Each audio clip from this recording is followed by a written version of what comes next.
no one's getting on a payroll. All these people are spending hours on this printing and all their expertise and advice. Everybody's doing this as volunteers, so no one's getting paid. So when we're looking at the $380 per year membership, it's going to go to a good cause because, again, like I said, 200 goes to our partner, the Massachusetts Restaurant Association. We get 180, and we're partners in this together. And because of that partnership, why join? Okay. The main reason is you're going to have a partnership with the MRA, which has a full attorney on staff with the MRA. So anytime there's a legal question, they also have a full-time lobbyist to help things that go through the State House, the laws.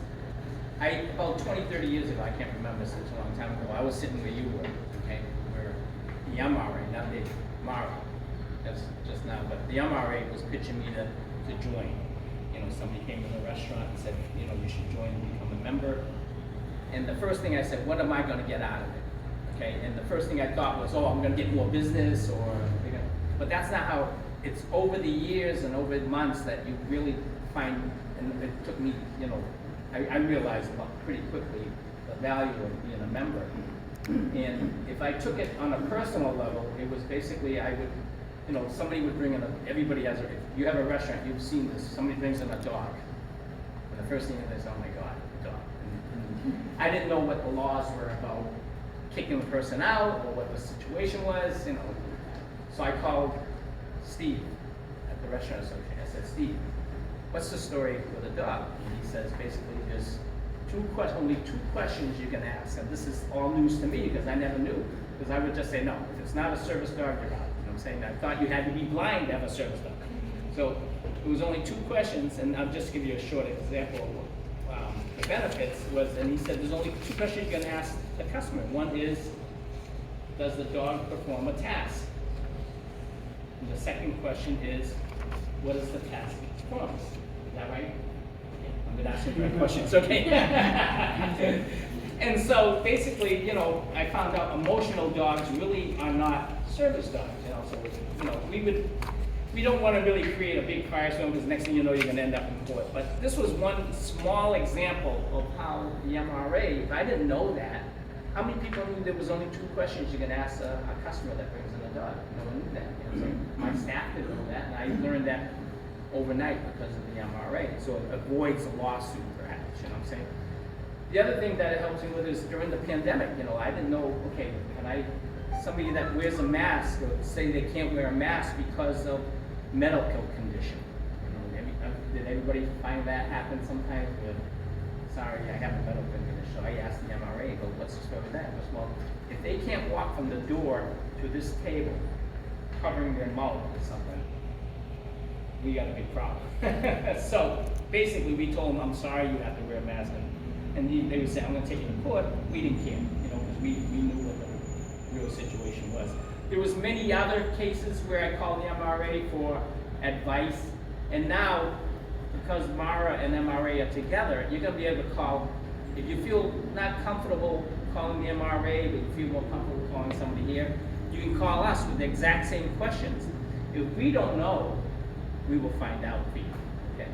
So that's a huge benefit. The other benefits are, you know, they have programs, ServSafe programs. So everybody has to get certified, correct?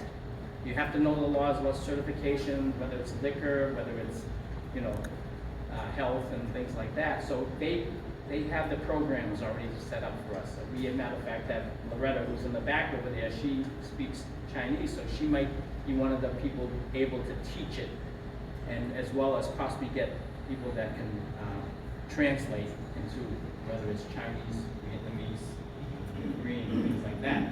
So that's a huge advantage there. The other things that I didn't see was a huge advantage of joining was what they do that you don't see. You might say, geez, okay, well, I don't really need this, I don't need that, but you don't realize there's things that they do behind the scenes that affected us and saved me a lot of money, okay? For instance, and I'll use an example, the tip credit. Everybody knows that if you have a waiter or waitress, you know what the tip credit is. When you pay a waiter or waitress $5.50 an hour, you might say, okay, $5.50, that's not bad. it's because of what the MRA has lobbied, the relationship with the government and the state as well as, as national. Their relationship has been able to keep the tip credit where we only have to pay our wait staff. You know, if you're a waiter or waitress, you probably like it. But actually, it works out for the better because if you're looking at $5.50 an hour and they make their tips as long as they equal $13.50. There's many states in America right now that doesn't have a tip credit. So I think Connecticut might be one. I can't remember if there's any others. Non-tip credit states are the 7 West Coast states. Okay, so let's say California, but even some of the states have a higher, they only give you a partial tip credit. So you might have to pay $10 an hour or whatever. But in California, if I had my restaurant in California and I had my waiters and waitresses working, that would cost me $13.50 an hour per waiter. So figure the math, if you have waiters working here, it's $8 an hour more per waiter, per hour. So if I have a waiter working 8 hours today, it would cost me additional $64 plus payroll tax, so you're talking $70 somewhere in that neighborhood. It would cost me an additional $70 for that one waiter to work 8 hours today. If I have 10 waiters today, it would cost me $700 more per day. I'm not sure how many people can afford $700 per day, but it's really tough to take. So that's just one example of what the MRA did. They were able to have a good relationship with the state of Massachusetts, the lawmakers in the state, where they said, no, you can't go to $13.50. You can't eliminate the tip credit because it will kill the restaurants. The cost would go up. All you're going to do is raise menu prices. So that's a huge thing that you don't see, but that's why the MRA and MARA is so important now. The other thing was during the pandemic, PPP. You said, how many people applied for PPP? You were able to get it. Quite a few people, right? Hopefully, or the RRF. It was because it starts on the state level, and it goes to the federal level, and then goes to the Congress. But the state were giving pressure to the lawmakers here that goes to Washington, and we need help in the restaurant business. So because of the state level, the MRA, we were able to get PPP. It's not just the MRA, but all the states have their own state associations. So without that state association, we may never have gotten the PPP, and we all would be closed. And again, there's so many other examples of what they do behind the scenes that you don't see, and you don't see right in your pocket, but it actually saves you money. And again, what MARA does is we bridge the gap. So we're going to make people feel comfortable. Asian restaurants also have some different needs sometimes than other restaurants. It might be English as a second language. It might be training. So that's because we just started, and Sumiao and everybody's been brainstorming things to do. We might have a training program, a culinary program, things like that where we need the workforce. Everybody needs help.